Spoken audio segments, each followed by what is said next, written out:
जय श्री कृष्णा दोस्तों, मैं केशव आपका एक और नए एपिसोड में स्वागत करता हूं। चलिए वीडियो की शुरुआत करते हैं, लेकिन उससे पहले अगर आप ये वीडियो देखना है तो हमारे चैनल को सब्सक्राइब करिए और हमारे कमेंट बॉक्स में लिखिए जय श्री कृष्णा, ताकि हमें पता चल सके कि आप भी एक सच्चे सनातनी है। चलिए वीडियो की शुरुआत करते हैं। दोस्तों, अब तक के वीडियो में हमने देखा कि किस तरह पांडु की मृत्यु हो जाती है और उसके बाद उनकी रानियां वापिस अपनी राजधानी लौट आती है महलों में। उसके बाद जब वो राजधानी लौट आती है तो उन पांडवों और कौरवों की जो बचपन है वो बीतता है, वो भी शिक्षा के साथ। उन्हें शिक्षा मिलती है विदुर जी से और साथ ही साथ भीष्म पितामह से।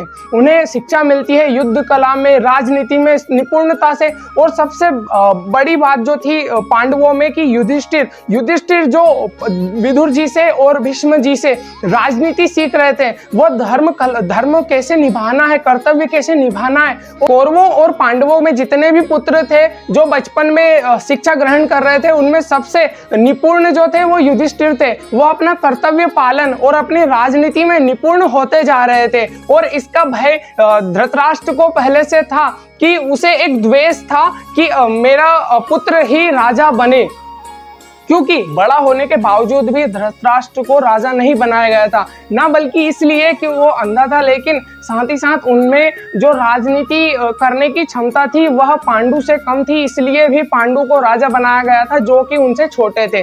और यही द्वेष जिंदगी भर धृतराष्ट्र को रहा कि मैं राजा नहीं बना। और वह चाहते थे कि जब मेरे पुत्र बड़े हों तो मेरा सबसे बड़ा बेटा यानी दुर्योधन ही मेरा राजाधिकारी बने।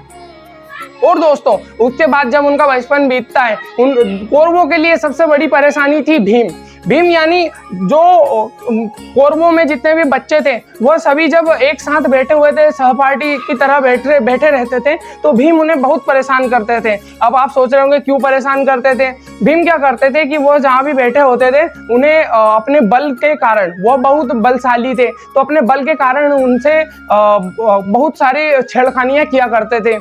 अब एक दिन क्या होता है कि जब वो टहनी पे चढ़े होते हैं, वो मतलब जो कौरव के बच्चे कौरव थे वो पेड़ पर चढ़ जाते हैं, टहनी पर बैठ जाते हैं। तो भीम क्या करते हैं, भीम के पास इतनी ताकत होती है, इतना बल होता है कि उस पेड़ को नीचे से ही उसका तना पकड़ के ही उन बच्चों को वहां से एक फल की तरह गिरा देते हैं।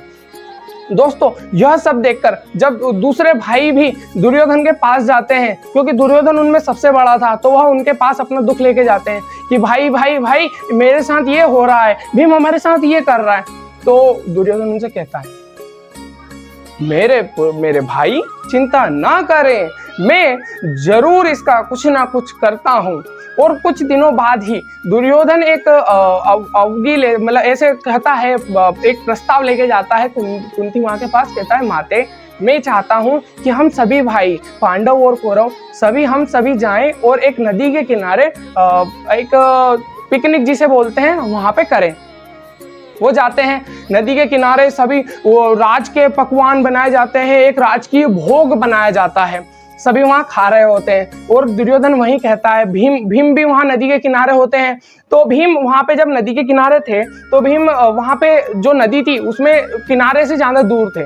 तो जो दुर्योधन के भाई थे वो वहीं पर थे। तो वो क्या करते थे, अपने हाथों से इतनी लहरें पैदा करते थे कि उन्हें नदी से बाहर फेंक देते थे। इतना बल था भीम में। तो जब यह देखकर सब भाई कहते हैं कि ये भीम हमारे साथ ऐसा कर रहा है, तो वह शिकायत लेके दुर्योधन के पास जाते हैं। लेकिन उसका दुर्योधन कहते शांत रहे, मैं इसका कुछ करता हूँ, हमारे पास कुछ है, कुछ उपाय है कि हम ये करेंगे, आप अभी शांत रहें।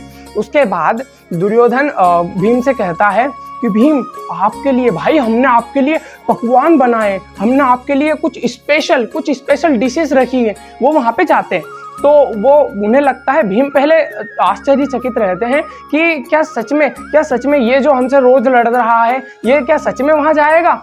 तो भीम पहले ना बोल देते, लेकिन जब वो विचार आता है मन में कि कुछ पकवान होंगे, क्या होंगे, जो वो लालच है वो भीम के मन में भी जागता है और वो वहां जाते हैं। वो जो भोजन भीम के लिए तैयार किया गया था, उस भोजन में दुनिया के सबसे जहरीले सांपों का जहर था। वो जहर जो अगर एक बूंद की मतलब उस जहर की सिर्फ एक बूंद किसी व्यक्ति के खाने में गिर जाए तो वो मर सकता था, उसकी तुरंत ही मृत्यु हो जाती।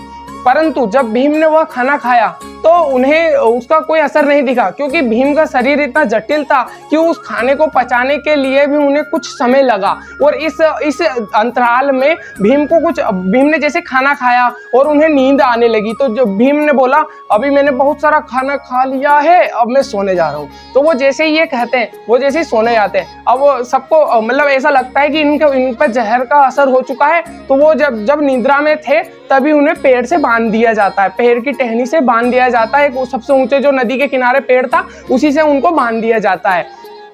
दोस्तों आज की इस वीडियो में यहीं तक। मैं आगे बताऊंगा कि किस तरह भीम को एक वरदान मिला, उनको एक खीर के कटोरे में कुछ ताकत मिली जिसकी वजह से वो भीमसेन बने। और आज की इस वीडियो में यहीं तक। अगर आपको ये वीडियो अच्छी लग रही है, अगर आप इस वीडियो में यहाँ तक देख रहे हैं तो आपको जरूर ये वीडियो अच्छी लग रही है।